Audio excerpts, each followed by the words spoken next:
Gusto mo din ba ng gantong wallpaper? Yung tipong mala 3D yung design? Tignan nyo naman yung orasan, no? Nasa ilalim ng tubig, tapos nasa likod pa ng bote. Tapos, meron pa siyang 3D effect. Tapos ito yung astig sa kanya pag meron kayo notifications, ayun, no? Lumulubog, umaangat, di ba? Yung mismong clock widget.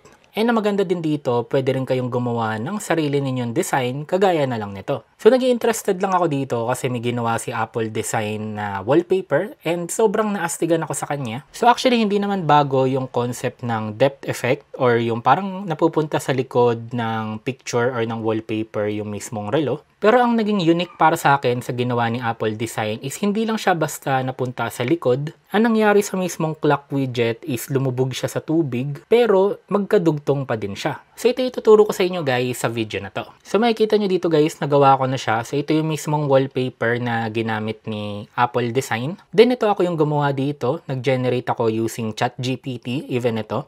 So gumawa ako ng dalawang effect. So isang ice blue and isang warm tone design. So para gawin to guys is i-make sure nyo lang na naka iOS 26.0.1 na kayo or yung latest version ng iOS. After nun is i-unlock nyo lang yung screen nyo. Then i-hold nyo yung mismong wallpaper. Scroll down nyo sa pinaka right. Then click nyo tong add new. Then ngayon click nyo yung wallpaper. So siguro ilalagay ko na lang sa description yung link. So pakita ko muna sa inyo. Ito mismo yung ginamit ni Apple Design na wallpaper, no? So, ang mahirap kasi dito, guys, is hindi siya basta-basta na nagagawa. So, ito, pakita ko na lang sa inyo. So, baba lang natin tong add widget. Then, i-turn on nyo to. Ito yung nagpapa-spatial scene sa kanya. So, para magkaroon siya ng parang 3D effect. So, yan, makikita nyo. Parang lubog yung area na to. Pero ito parang nasa taas. Then, i-click nyo to, yung 3 dot. Then, i-click nyo ngayon yung depth effect. So, ngayon dito napapasok yung problem. So, ibaba lang natin. So, makikita nyo, hindi lumulubog yung ating clock widget. So, kailangan yung gawin is medyo mag-a-adjust kayo ng konti. So, i-zoom out nyo, kagaya nun. I-adjust nyo to ng konti para lumubog siya. And another problem is pag in-add na natin siya, so, makikita nyo sa preview is okay siya. Pero once na kinlik natin yung save, makikita nyo, bumalik na naman siya sa pagiging ganito. So, hindi na naman siya nakalubog. So, hold ulit natin, customize. Then, makikita nyo, even i-adjust ulit natin. Yan. Adjust natin. Click natin ngayon yung done. So, yun. Bumabalik-balik siya. So, ito guys yung part na mahirap kasi literal trial and error siya.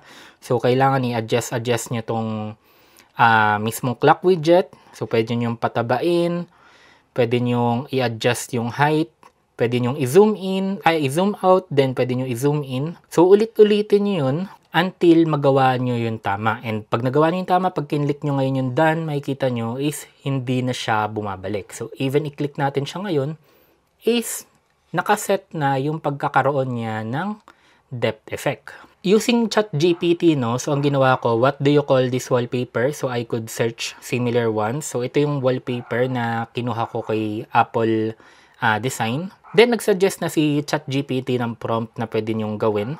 So ako ang sinuggest ko is yung icy blue tones. So ito siya. Then yung pangalawa naman is yung sunrise.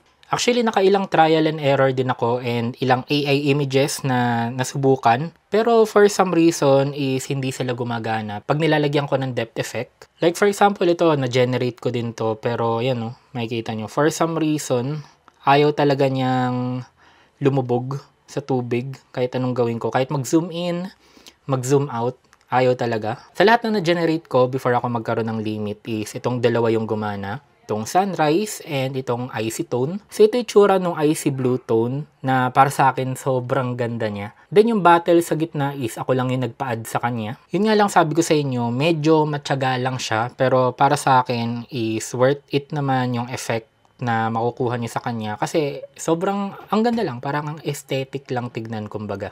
So yun lang guys, kung nagustuhan niyo yung video na to, don't forget to like, comment, and subscribe. See you in the next video.